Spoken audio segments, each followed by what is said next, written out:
Hi there, crafty peeps. Enis here from Papercrafting with Enis, and I'm on today to share my new toy that I bought. I don't buy a new toy for my craft room that often, especially something that's a little expensive, but I have been seeing everybody doing these little flip-through journals and whatnot using a Cinch machine, and so I thought I would do a little shopping around and see if I could find myself one that wasn't too expensive. So I was on Amazon and I was looking up the We Are Memory Keepers Cinch machines, and they did have the mini one on there, and the regular price was $59.39. So I don't know if that's a good price or a bad price, but you know how sometimes when you're on Amazon, if you look below the actual listing, it'll say, you know, there's so many that you can get for used, you know, good condition, new condition, blah, blah, blah. Well, I found one on there that was in what they called like new condition. And I would say it's in pretty good condition, although I did have to clean it up a little bit. And I am super excited. I'm going to share this with you. And I have used it on a project already, and it's probably already posted, but I'm going to share that with you again in a few minutes. So for this used machine, I did pay $42.27 for it. I'm hoping that's a good price. It obviously is cheaper than the newer one, which was $59.39. So it looks like I saved probably $17. So I guess that was good. In addition to getting the mini cinch, I also bought a box of the wires that go along. And these are not We Are Memory Keeper. This is by a company called Morning Row.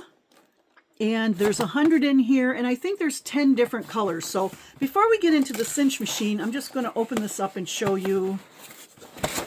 It came like this, and there's light green, medium green, there's rose gold, there's gold. Down inside here, there's blue. There are orange. There's another color gold. There is black and red and purple and silver. So a whole bunch of different colors in here. I'm pretty sure this will last me the rest of my life, okay? This is the little piece that's left over from my test project and my project, and I'm going to actually try to use this today. I'm going to try to do a demo. And like I said, I'm new to this. I just bought this machine, but we're going to give it a try. So it did come in the original packaging, and the original packaging is a little bit worn. And then it had an Amazon sticker on the back. So let's get this open. And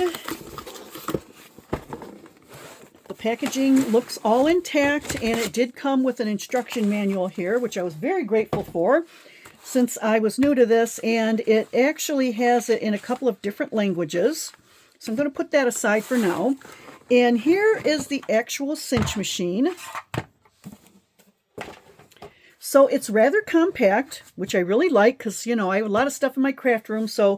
And even though it's a mini cinch, you can still do projects that are much longer. You just have to move it over.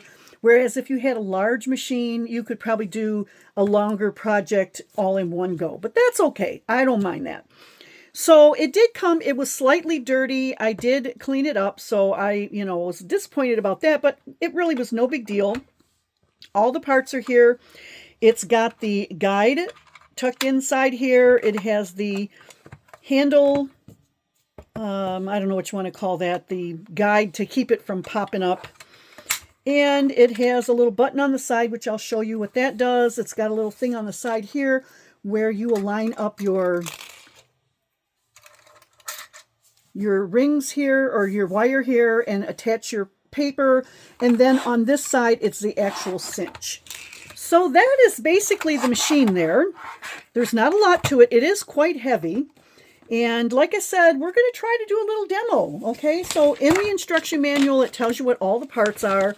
And it takes you step by step. And the only thing I need the manual for at this point is to figure out where I'm going to place this little guide to get started. Okay, so it says here, remove the guide from its holder right here.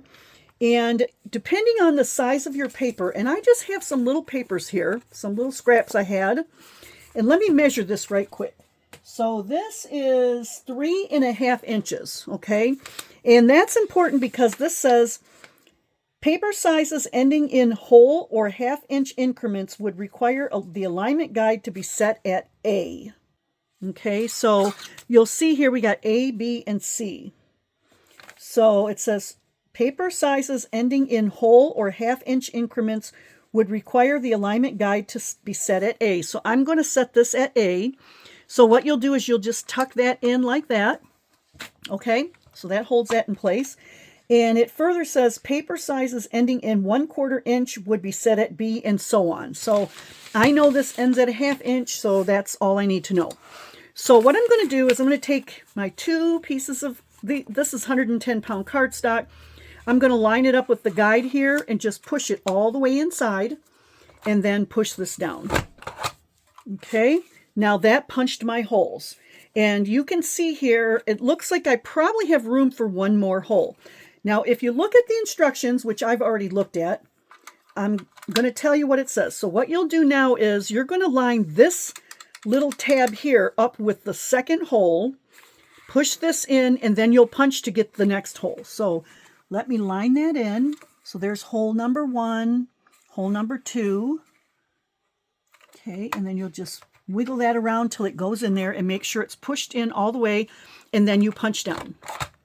Lift it back up, and now I have my other hole. Okay, so that was pretty easy, right?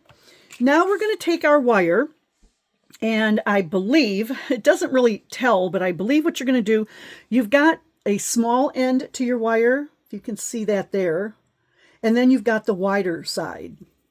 Okay, you're going to take the wider side and you're just going to set it on these little pegs here. Okay, and then you're going to line up this on here. Now this wire is just a leftover from my other project, so it's not going to go through this whole thing. I'm just going to put it on the center. So you'll just set your project on like that. Okay, then you'll take it off. Your project is on there. You're going to come around to this side now, and with the larger side, which I believe is the back, you're going to lay that in there, and you want that to be flat on the bottom. See that this little piece here, this is a rubber mat. This piece needs to sit on there like that. Okay, so you will see that the smaller loops are to the top and they're all tucked inside. So what you do is just hold that in there and make sure you're not going to squish your fingers, but all you're going to do is push down on this, give it a good squeeze, and when you lift it up, look at that. It's all cinched together. Okay, so perfect. It worked great. Now, if your project was longer than will fit in here, you'll just move it over and you'll just push down again, and then you'll just keep moving it until you get the whole thing cinched. Okay, so that's how that works. It's pretty easy. And I don't remember what size these rings are, but you can see you can fit quite a bit of paper on there. So now let me show you the little project that I did. And this was one of my design team projects for Anna at My Crafting World Designs.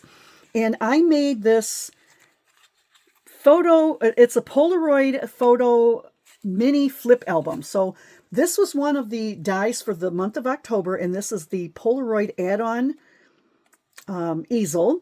And the Polaroid itself was from the July release. And so what you'll do is you'll just add that to the back, and I'll link my video below so you can see. Let me see if I can get this. Okay, so you can see how it's holding it up there. And I created different pages with the Polaroids, and you'll just flip them, and then you can just stand it up like that. You can flip to the next one, and it stands up like that. So that's pretty cool, right? I thought that worked out great, and I am happy to have this in my arsenal. It's going to be fun to do a lot of different projects with. I hope you enjoyed this share and my simple demonstration. Like I said, I'm brand new to this. So if anybody sees this in my video and you have tips and tricks for me, I would be happy if you would share them down below and let me know, because I'm new and I'm just learning, and it worked out great for me, so I'm really excited about that. I want to thank everybody for coming by to see my new toy and watching my quick little demo, and I'll catch you all in the next crafty video. See you later, crafty peeps. Bye.